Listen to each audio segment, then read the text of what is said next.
짧게 해야 되겠습니다. 말씀드리기 전에 제가 애국운동을 하면서 느낀 것은요, 대부분 여성들이 한 90%고 한 10%가 남자들입니다. 그 이유를 좀 제가 살펴보니까 여성들이 남성보다 그 재질이 좋게 만들어져서 그렇습니다. 맞죠. 하나님께서는 남자는 흙으로 만드셨지만 여성은 남자의 뼈로 만들었기 때문에 그 본 차이나와 같이 고급입니다. 그래서 애국운동에 정말로 열심히신 것 같아요. 그 사람들은 여성들을 마음이 굳세지 못하나 자주 흔들린다 그래서 여자를 갈대와 같다 그랬어요.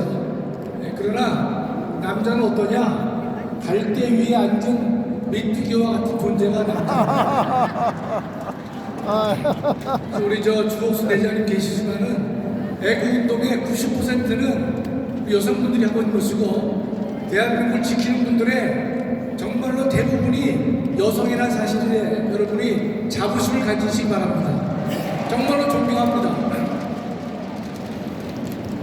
며칠 전에 윤미향이가 긴급 토론회를 국회에서 했는데요. 그 제목은 제가 생략하겠습니다. 다음이요. 김정은은 작년부터 금년에 이르기까지 뭐라고 선언하고 있냐면 핵을 선제 공격하는 법제화를 만들었습니다. 그 다음에 대한민국 영토를 완전히 평정하겠다라는 방침을 명확히 한 바가 있습니다. 그러면서 남북관계는 통일을 지향하는 동족이 아니라 적대적 교전국가다. 적대적 교전국가다. 제가 이 부분은 이미 준비를 했는데요. 언제 한번 말씀을 드리겠습니다. 다음에 그 윤미향이가 주최한 토론회에서 여러분 기억해 두세요. 부산 평화통일센터에 김광수라는 사람, 김광수 이사장이라는 사람이 뭐라고 막말을 했느냐? 통일전쟁이 일어나면 그 전쟁으로 평화가 만들어진다 하더라도 그 전쟁관을 수용해야 된다. 지금 김광수가 말한 내용은 오늘 여러분께 설명하기가 어려워요. 제가 볼 때는 본인도 정확히 알지 못하는 말을 떠들었기 때문에 논리가 안 맞는데 오늘은 제가 가볍게만 보겠습니다. 이 하울링이 많기 때문에 설명하기가 어려워요. 꼭 기억해 두실 것이 뭐냐? 두 번째 맥락인데 북의 전쟁관은 정의의 전쟁관이다. 이런 막말을 하고 있습니다. 이걸 국회에서 떠들고 있는 것인데 반드시 법적으로 저희 간에 책임을 물어야 될 것이다. 이렇게 생각합니다. 다음은 특공대를 주직해가지고 다음을 넘겨주세요. 네. 근데 그날 토론한 사람 중에서 평화어머니회의 고은광수 이사장 강자가 다 들어가. 평화를 집어넣은 시민단체들은 다 색깔이 이상한데 저 사람이 여성 같은데 제가 볼 때는 이런 말을 했습니다. 발표에서 북한은 완전한 자주국방을 실현하고 있다. 두 번째, 교육과 의료와 주거는 남쪽은 경쟁에서 얻게 되지만 북한은 무상으로 공급하고 있다. 저런 말을 합니다. 그러면서 친일 청산은 남쪽은 실패했지만 북한은 성공했다. 그 다음에 남쪽은 자주식이 없어서 헬렐리 하다 보니까 뭔 소리야 외세의 문학관이 들어와서 대한민국을 좌지우지한다. 그런 식의 내용을 발표한 게 바로 전날의 발표입니다. 다음이요. 제가 다른 것은 반박 안 했지만 그런 글씨가 보일지 모르겠지만 저것은 이승만 대통령의 초대 내각의 명단인데 대통령, 부총령, 총리, 각부 장관들 보면요 대부분 다 독립운동으로 일생을 헌신한 분들입니다. 잘 안 보이시죠? 다음이요.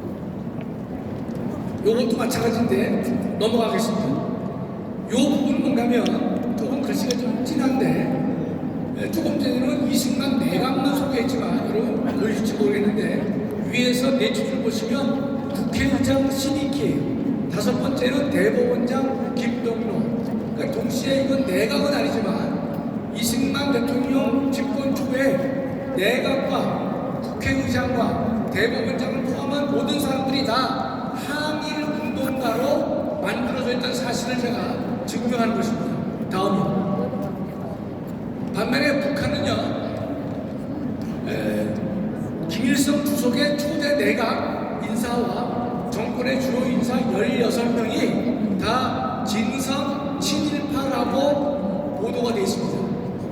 북한은 친일 청산을 한 것이 아니라 진성 친일파가 16명이나 되는 존재인 것인데 도리어 남한은 친일 청산을 못했다고 하고 북한은 했다라고 거짓으로 말하고 있는 것이죠. 뭐 김일성 동생의 얘기, 김일성 어머니의 조카 얘기 생략하겠습니다. 다음이요. 그래서 이 인간이 김광수라는 사람이요, 이런 말을 합니다. 북한의 현재 주장의 한자로서 내재적 정권을 통해. 혹시 여러분 이런 단어가 나오면 신경 쓸 필요 없는 게, 제가 헌법학 공부를 한 40년 했죠. 교수만 33년 했으니까 총 따지면 40년 했지만 저는 사회과학 분야에서 내재적 접근이라는 말을 처음 들어봅니다. 처음 들어보니까 여러분이 머릿속에 저 말이 무슨 말이냐 이렇게 생각하시면 한마디로 개소리다라고 하시면 됩니다. 야, 이 개 같은 놈아. 제가 그 단어를 이해하지 못한다면 저하고 얘기를 해보면 저게 허구란 사실이 드러날 터인데, 우리 집사람이 아침에 저게 무슨 뜻이냐 해서 내가 개소리요.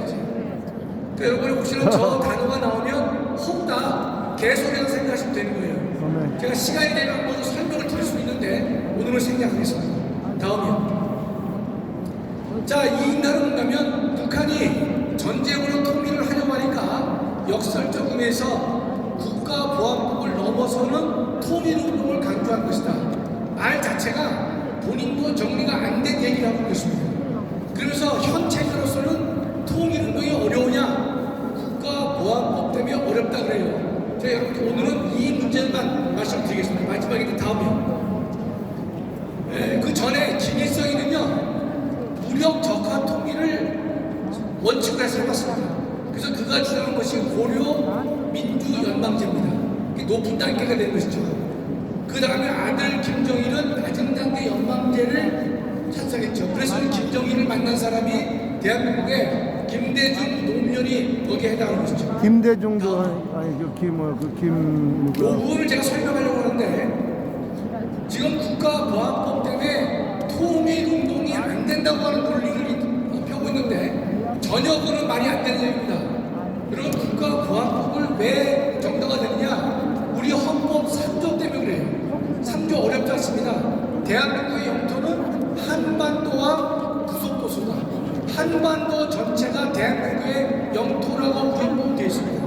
그렇기 때문에 38도 이북에 존재하는 북한은 뭐냐? 대한민국 영토를 강제 점거하고 있는 불법 집단이라고 하는 것이 50년간 대법원과 헌법재판소의 판례인 것입니다. 많은 학자들도 이 주장을 지지하고 있는 것입니다.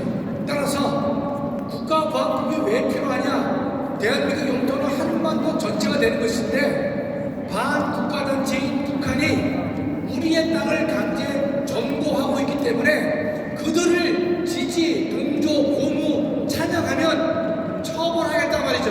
그것이 뭡니까? 국가보안법이 되는 것입니다. 두 번째로, 우리나라 헌법 4조를 보면요, 통일 조항이 있습니다. 통일 조항이.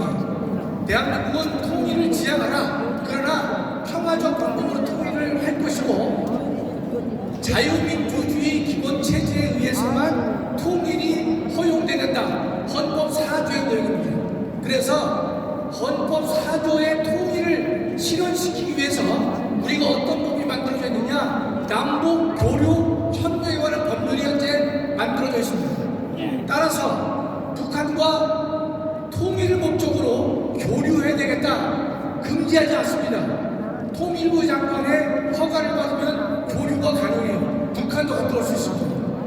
또 통일부 장관의 허가가 있으면 북한에 대해서 물품도 제공할 수 있고 의료품목도 제공할 수 있고 쌀도 제공할 수 있습니다. 그게 뭡니까? 남북 교류 협력에 관한 법률이에요. 따라서 대한민국은 헌법 4조의 근거에서 통일을 지향하라고 하는 헌법 4조의 근거에서 남북 교류법이 만들어져 있고, 남북 교류법에 의한다면 물품이건 어떤 것이든 간에 통일부 장관의 허가가 있으면 북한을 지원할 수 있는 체제를 우리가 가지고 있는 것입니다. 따라서 저 인간들이 국가보안법 때문에 통일 논의가 장애가 된다, 저해가 된다 라는 말은 새빨간 거짓말이라는 뜻입니다. 아시겠죠?